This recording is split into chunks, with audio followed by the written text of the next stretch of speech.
মসজিদে যেতে নামাজ পড়ন ইমামরা মানন পড়ে তো ভুল করিলে ইমামের জবাব দিব, কিন্তু অনিমামরে কি করিবেন? ফলো করিবেন, মানিবেন। তইলে যেসব মানুষজন বুঝি ন পারে তাই যেতে তারেক রহমান সাহেব গুরু পারিব না নপারিব ওয়া বলে গিয়ে জিয়া রহমান সাহেবের ফোয়া।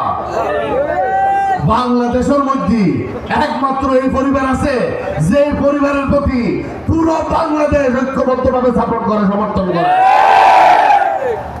1971 সালে দেশের স্বার্থে জিয়া রহমান স্বাধীনতার নেতৃত্ব দিয়ে ঘটনা দিয়ে নদে আর স্বাধীনতা দিয়ে 1975 বাংলাদেশের সিপাহী জনতাকে মনে করছি আবার জিয়া রহমানের তোর হাত টানিয়ে এমনি।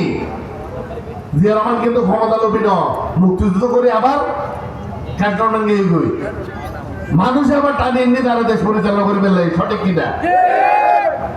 আবার যাতে এসেটা কি ওই স্বৈরশাসন করছে 80 দশক আবার এই দেশকে মুক্ত করছে হয় না জিয়া রহমানের সহধর্মীরা